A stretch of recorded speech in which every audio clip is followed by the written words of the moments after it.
Hey, this is Max. Welcome back to another CSR2 video. I'm going to give you a quick beginner's guide to building and tuning a car. This is going to be only for beginning part of the game where you need to understand how things work. We'll do a separate video on advanced tuning techniques, including the TNT tunes, dyno beating tunes, and other tunes in a separate video. And finally, we will discuss specifically structuring cars for live racing and tuning it for that in a third video. Alright, let's talk the basics. I'm going to try to keep this short because it needs to be short for you to understand and grasp quickly. Consider this a tutorial guide. When you build a car in CSR2, there are two things you can do. One is building the stages, right? So when you have upgrades, it'll say upgrade this, upgrade this. Every time you do this, you'll see that this number will move up, but this number won't change unless you also add these in. These are the fusions. When you build a car in CSR2, you must add fusions. A car without fusions will not be tunable. I repeat that. A car without fusions will not be tunable. Tuning does nothing for a car without fusions. Once you have fusions is when the tuning truly happens. Let's take a look at the minimum level of requirement to start tuning. A car doesn't need any upgrades in body, engine, turbo, or intake to be tunable.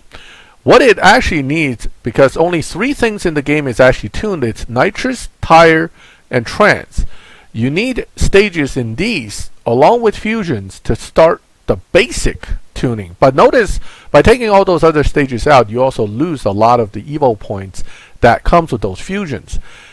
You don't gain that many points just by upgrading a car. In fact, the point stays at 0 until you tune it, and then it may go to like 15 when you tune. All the variables in tuning comes from fusions. So fusions, fusions, fusions. Very important. If the car doesn't have fusions, don't build it. Okay, you go look in your inventory, and if there's a brand with no fusions, don't bother with that car. You're not going to get anywhere with it. So how much does tuning really affect things? Well, let's do this. Let's put everything back to factory stock. Okay, this is how the car starts without tuning. In this case, it looks pretty good, actually. At my level of upgrades, my basic untuned car will do 15.7. But once you tune it, you could potentially increase that number. This is what the goal is, to tweak this number up as high as possible. And that's really what tuning is. All you're really trying to do here is to try to tweak the numbers so that it goes really high. This is the basics. If you cannot get this number to go up while you're tweaking these parameters, you're probably not tuning right.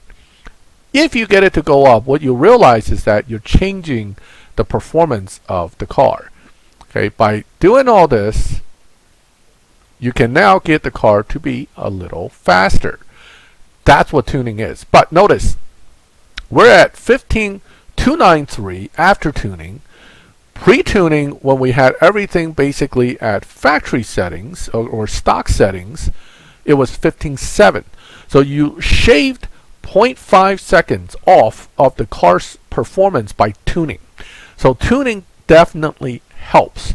It's something to consider. However, if you don't have fusions, this number may change by 15, in which case your time difference will barely change.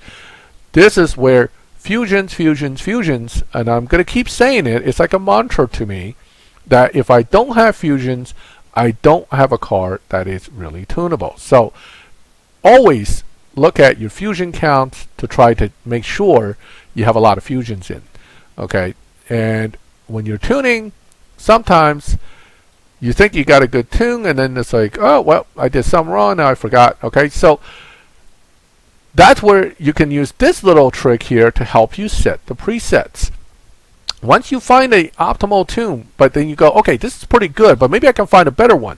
Before you start finding a better one, save it so you don't forget, because I forget all the time. I mean, if I go back and do this again and tweak it some other way, I'll kind of forget. What did I do earlier that had such good numbers. Now I'm like 15302, but I was at 152 something before. What did I do wrong? Okay, what you did wrong is you moved stuff and you forgot about how you moved it, and therefore now you're kind of going, what am I going to do?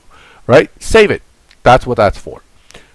Now, different combinations generally will have different results. So if a car has high final drive, then it could probably use more grip, but at some point grip becomes a hindrance rather than a help. So you want to always play with it. The less the upgrades, the less grip you'll need generally for any car. The more upgrades, the stronger the grip you may need. So let me show you what I mean by that.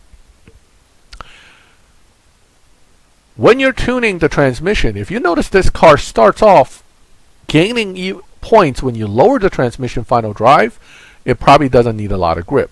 But if it's one of those cars that goes high in the final drive, like 5.0, it probably likes more grip. So when you start adding stuff like engine, turbo, okay, let's just throw engine turbo in. Once you add all these additional upgrades with fusions, you'll notice that you'll need more grip. But because the top speed of the car may go beyond what it is at 5.0 final drive, it'll also increase the overall top speed. So you need to tweak that as well.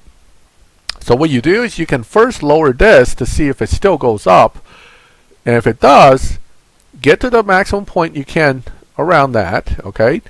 Then you start tweaking this to see if it in fact goes up when you get more grip, which it does. Look at that.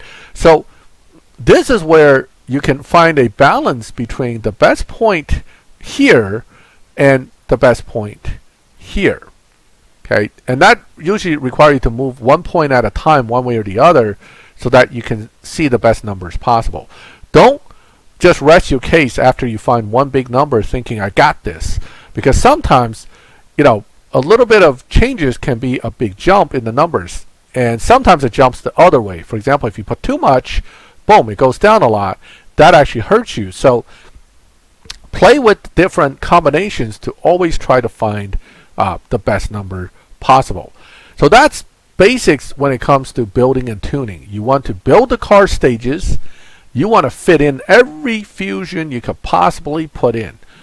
Where you put in the fusions matters to a degree, but the most important part is being able to get it in.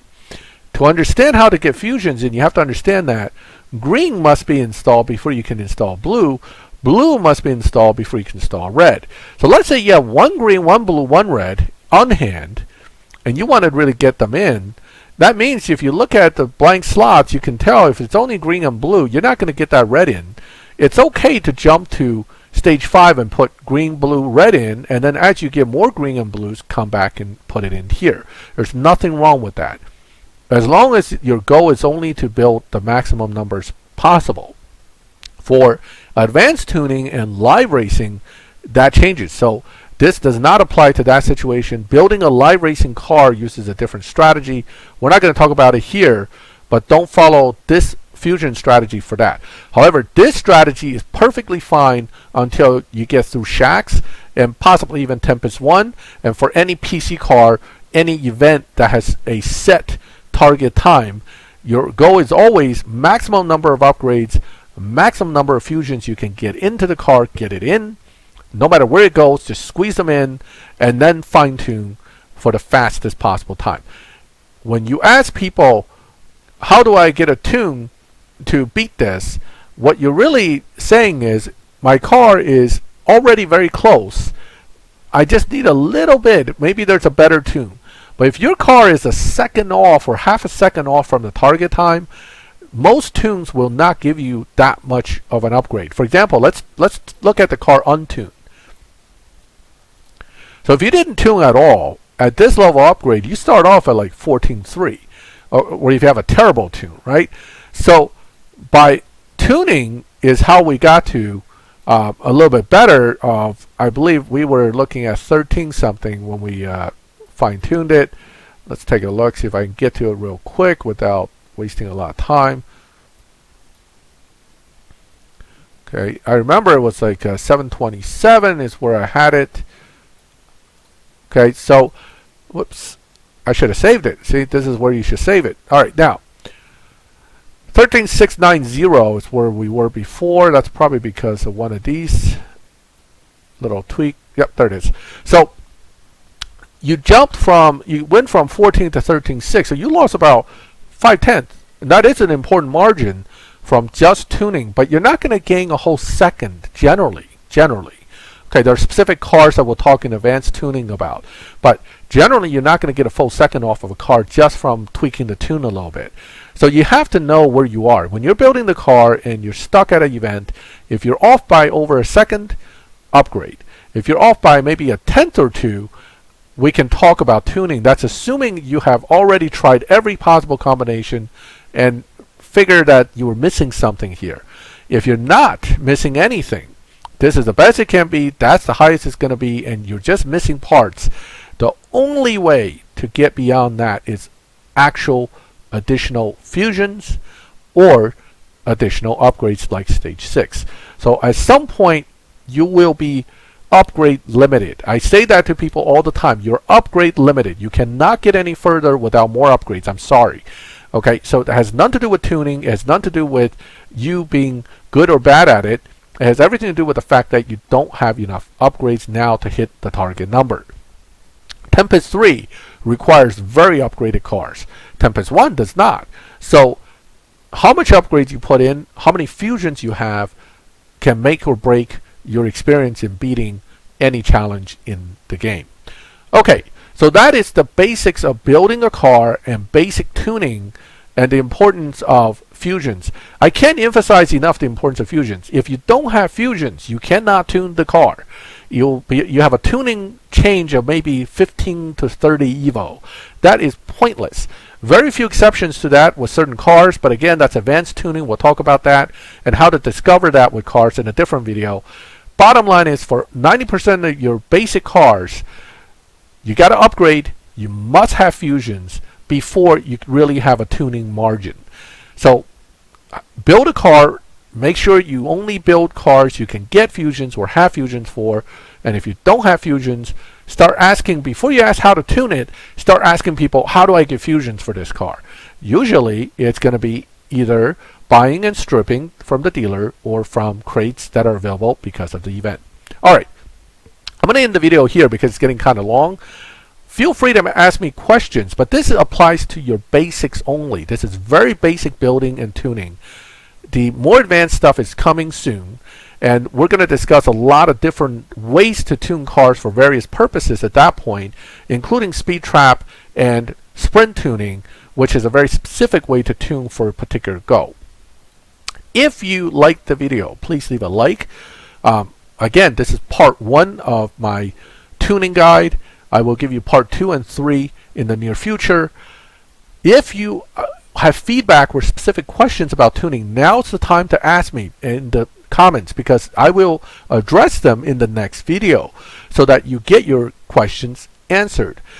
If you like my channel, please subscribe so you can get notifications when I put up the next guide. And as always, thank you for watching my videos. I'll catch you next time.